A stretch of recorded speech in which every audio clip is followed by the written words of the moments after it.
이 환자분이 어떤 걸 했는지가 중요한 것 같아요. 날카롭게 생긴 길쭉한 뭔가가 보이는데 어떤 이물 같더라고요. 영상의학과의 판독을 의뢰해 보니까 이쑤시개 같다고 그 위에 남아서 주변을 찌르면서 통증을 유발했던 것 같고요.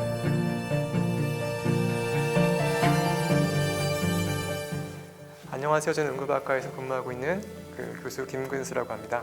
폐혈증은 기본적으로 감염에서 비롯되는 것이고요. 그 감염 병소에만 국한되는 경우에는 거기서만 염증이 끝나겠지만 이게 전신적으로 퍼지면서 몸의 여러 곳곳에 장기들한테 영향을 주는 정도로 퍼져 있는 경우를 우리가 폐혈증이라고 이해하시면 되겠습니다. 첫 번째는 감염이 선행을 해야 되고요. 이 감염이라는 것은 폐렴일 수도 있고 담낭염일 수도 있고 아니면 신우신염일 수도 있습니다. 이런 염증들이 그 장기에만 국한되는 게 아니고요. 그 염증 반응 물질들이 분비가 되면서 전신적으로 퍼지게 됩니다. 이렇게 되면은 우리 몸의 여러 장기들의 기능 부종이 초래되게 되는데 이렇게 염증이 전반적으로 퍼져 있는 상태 그리고 그 과정들을 우리가 폐혈증이라고 이해하시면 되겠습니다. 일단은 그 폐혈증이 위험한 이유는 감염으로만 그치는 경우라고 하면 문제가 없겠지만 그 감염에 대응해서 우리 몸의 면역 체계가 활성화되게 되고 그 과정에서 분비되는 다양한 면역 물질들이 우리 몸의 곳곳에 장기들에 영향을 미칠 수가 있습니다. 대표적인 장기가 폐나 아니면 심장, 콩팥 같은 장기에 영향을 미칠 수가 있고요. 또 진행되는 경우에 뇌 기능에 영향을 미치기 때문에 어떤 분들은 이제 폐혈증이 왔을 때 그 뇌 기능 부전으로 인해서 의식이 처진다거나 아니면 의식을 잃게 되는 경우도 있을 수가 있습니다. 그렇기 때문에 이러한 염증 반응들이 진행함에 따라서 다양한 장기 기능에 부전이 오게 되고 그에 따른 경과가 굉장히 나쁜 쪽으로 갈 수가 있고 그 극단적인 경우에는 사망할 수도 있는 굉장히 위험한 병의 진행 과정이라고 볼 수 있겠습니다.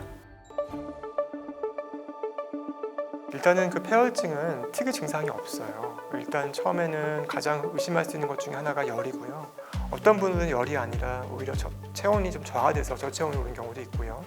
또한 동시에 호흡곤란이 온다든지 아니면 심장 박동이 좀 빨라진다든지 아니면 소변의 양이 준다든지 그리고 뇌 기능 부종이 올 경우에는 의식이 좀 처진다든지 그런 것들이 같이 동반될 수가 있습니다. 그렇기 때문에 일단 열이 날 경우에는 의심을 좀 해보셔야 될 것 같고요.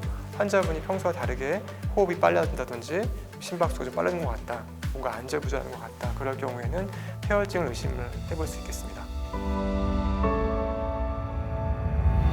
다양한 그 감염을 일으킬 수 있는 경우를 고려할 수가 있는데요. 응급실에서는 주로 이제 폐렴이라든지 아니면은 신우신염, 콩팥의 염증이죠. 그리고 또 한 가지는 담낭염 같은 경우가 대표적인 그런 질환이 되겠습니다. 상복부 통증이었었는데 이게 이제 열로 진행되면서 환자가 급격히 나빠진 경우도 있습니다. 이렇게 주로 세 가지 질환을 많이 접하게 되는데요. 그 밖에도 다양한 감염성 질환들, 예컨대 피부에 생겼던 것 중에서는 봉화지경 같은 경우 대표적인 예가 되겠고요. 또 한 가지는 머리 쪽에 뇌수막염이 오는 경우에도 폐혈증으로 진행이 될 수 있습니다. 폐혈증 자체가 감염에서 비롯된 것이기 때문에 이 감염을 일으킨 원인을 잡는 게 제일 중요합니다. 그래서 일반적으로는 광범위 항생제를 먼저 투여하게 되고요.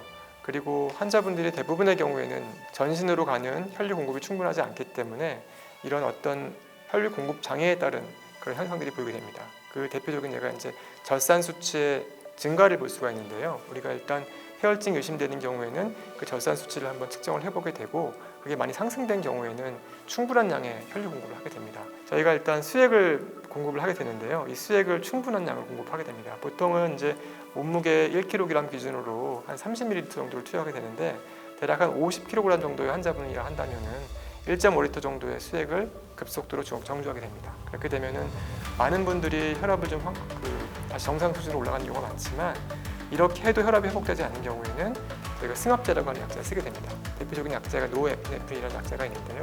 이 약제를 환자분의 상태에 맞게 적절한 용량을 투여하게 되면 안정된 범위로 혈압이 올라갈 수가 있게 됩니다. 이렇게 했음에도 불구하고 혈압이 올라가지 않을 경우에는 그 고용량의 스테로이드를 투여하는 경우도 있습니다. 이렇게 해서 혈압을 안정화시키게 되면 각 장기로 가는 혈류가 안정이 되면서 장기 기능 부전도 어느 정도 호전될 수가 있게 됩니다. 또 한 가지가 이제 환자의 다양한 장기 기능 부전에 따른 그런 현상에 대한 그런 보조가 필요한데요. 호흡곤란이 있는 환자 같은 경우에는 충분한 양의 산소를 공급을 해야 되고 이걸로도 부족할 경우에는 기관 삭반을 해서 기계 환기 장치를 연결하는 경우도 있습니다. 또한 심기능 부전에 따라서 소변 배설이 원활하지 않다거나 전해질의 불균형이 있을 경우에는 투석을 하는 경우도 있습니다. 그래서 이렇게 각각의 장기 기능 부전에 따라서 그거를 보조해주는 치료가 같이 배양되어야 되고요. 항생제 같은 경우에는 초기에는 광범위 항생제를 투여하게 되지만 나중에 균의 배양을 통해서 특정 균이 동종되는 경우에는 그 균에 맞는 항생제로 변경할 수도 있습니다. 그리고 가장 중요한 거는 환자분들이 굉장히 그 혈압들이 불안정하고 전체적인 몸 상태가 좋지 않은 상태가 많기 때문에 일반적으로는 중환자실에서 저희가 집중 치료를 하는 경우가 많습니다. 저희가 하는 이런 모든 치료는 완치를 목표로 하고 있는데요. 만약에 저희가 쓰는 항생제에 잘 반응을 하고 저희가 환자의 심폐 기능을 회복시키기 위해서 했던 노력들이 효과를 보이는 경우라고 한다면 충분히 잘 치료가 돼서 일상생활로 돌아가는 경우도 많지만 이미 기저에 많은 질환들이 있었고 또한 동시에 폐혈증이 상당 부분 진행이 돼서 저희가 어떤 노력을 해도 거기에 따른 반응이 좋지 않은 경우에는 사망하는 경우도 있습니다. 그래서 폐혈증 자체가 원래 갖고 있는 치명률이 굉장히 높은 편이기 때문에 그래서 조기에 진단을 하고 적절한 치료를 신속하게 했을 때 좀 더 좋은 예후를 기대할 수 있습니다. 일단은 우리가 어떤 병이든지 간에 그 환자의 몸 상태가 굉장히 중요해요. 젊은 나이, 예컨대 30대나 40대 젊은 나이라 하더라도 환자가 기저에 당뇨병이 있다고 가정을 해보겠습니다. 이럴 경우에는 굉장히 면역력이 일반적인 정상 건강 수준을 갖고 있는 분들에 비해서 낮아져 있는 상태이기 때문에 발에 어떤 작은 상처가 났다 하더라도 이 상처가 잘 치료가 되지 않는다고 한다면 그것이 봉화지경으로 진행될 수 있고 더 깊이 파고 들어가서 골수염으로 진행이 될 수도 있어요. 만약에 이것이 그 상태에서도 치료가 잘 되지 않으면은 당연히 전신적인 염증 반응이 일어나면서 폐혈증으로 올 수도 있습니다. 그래서 저희가 당뇨가 있는 분들한테는 특히 주의해야 될 것이 당뇨발인 이유가 이분들은 일반적인 분들과 다르게 어떤 감염성 위험이 있을 때 그것이 잘 치료되는 과정이 굉장히 늦기 때문에 신속하게 빨리 진단이 돼야 되고 거기에 맞는 항생제를 썼을 때 좀 더 좋은 예후를 기대할 수가 있거든요. 그래서 항상 우리가 작은 염증이라 하더라도 적절하게 치료가 되지 않을 경우에는 언제든지 위험한 상태로 진행될 수 있다는 걸 꼭 염두에 둬야 됩니다.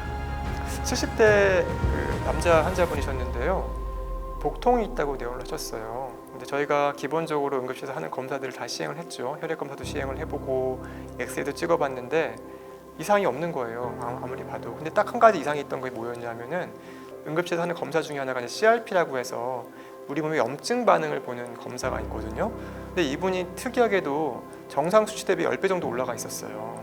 그리고 그거 외에 다른 간 기능이나 신장 기능 다른 건 아무 이상도 없었거든요. 근데 환자분이 계속 아프다고 얘기를 하셨습니다. 그래서 그 CRP가 너무 특이하게 올라가 있었기 때문에 저희가 한번 그러면 가장 흔한 원인이 이제 배 안에 어떤 염증이 있으니까 그거에 대한 원인을 확인하기 위해서 복부 CT를 찍어봤습니다. 처음엔 잘 몰랐어요. 그 사람한테 어떤 특이점이 있다는 거. 근데 잘 보니까 그 위에 날카롭게 생긴 길쭉한 뭔가가 보이는데 자세히 봤더니 이게 어떤 이물 같더라고요. 이물이 들어있는 것 같더라고요. 영상의학과에 판정을 의뢰해 보니까 이쑤시개 같다고. 그래서 그분 같은 경우에는 응급으로 그 수술을 들어갔었고요. 이쑤시개는 제거가 됐는데 다행히 그 이쑤시개가 어떤 위를 뚫고선 주변 장기로 영향을 미치거나 한 건 아니었었고 복막경로까지 진행이 되진 않아서 굉장히 안전하게 그 이쑤시개를 제거하고 치료가 잘 된 경우가 있었습니다. 그래서 다시 한번 그 환자분한테 여쭤보니까 잔치에 갔다가 뭔가 급하게 먹었는데 꼴치를 먹다 삼켰다는 얘기를 하시더라고요. 그게 아마 그 위에 남아서 주변을 찌르면서 통증을 유발했던 것 같고요. 또한 동시에 그 염증 반응이 그 이쑤시개로부터 비롯된 것이 그분의 어떤 혈액 검사상에서 이상이었던 게 아닌가 생각이 듭니다. 그 가장 중요한 건 나이예요. 우리가 나이가 너무 어리거나 너무 많거나 이 양극단에 있는 연령군들은 면역력이 정상적인 그 일반 정상 성인들에 비해서는 많이 저하되어 있는 상태이기 때문에 일단 연세가 좀 많으신 분들 같은 경우에는 기저에 어떤 질환이 없다 하더라도 기본적인 어떤 위험성을 갖고 있다라고 보시면 되겠고요. 너무 어린 아이들도 마찬가지죠. 정상적인 성인 연령에 비해서는 면역력이 저하된 상태이기 때문에 감염성 질환에 취약할 수밖에 없습니다. 또한 더구나 이런 상태에서 기저에 어떤 당뇨병이 있다거나 아니면 암과 같은 질환이 있다거나 신장 기능에 저하가 있다거나 아니면 만성 폐질환이 있는 분들 같은 경우에도 어떤 감염성 질환에 노출되었을 때 굉장히 취약하게 반응할 수밖에 없고 빠르게 폐혈증으로 진행될 수 있는 위험성이 굉장히 많습니다. 감염이라고 하는 것 자체가 항상 우리가 노출될 수 있는 위험에 있다고 보셔야 됩니다. 왜냐하면 저희가 보이진 않지만 이 지금 공기 중에도 굉장히 많은 바이러스와 그다음에 균과 그리고 곰팡이들이 같이 있는 것이거든요. 저희 피부에도 마찬가지로 상대하고 있는 균들이 있어요. 근데 이런 균에 의해서 저희가 감염되지 않는 이유는 면역력이 일단은 온전하기 때문이기도 하고, 피부 같은 경우에는 또 피부가 저희를 잘 보호하고 있는 역할을 하기 때문인데요. 이러한 어떤 방어막을 뚫고 감염이 왔다고 한다면 항상 그것이 나쁜 쪽으로 진행될 수 있다는 것을 염두에 둬야 됩니다.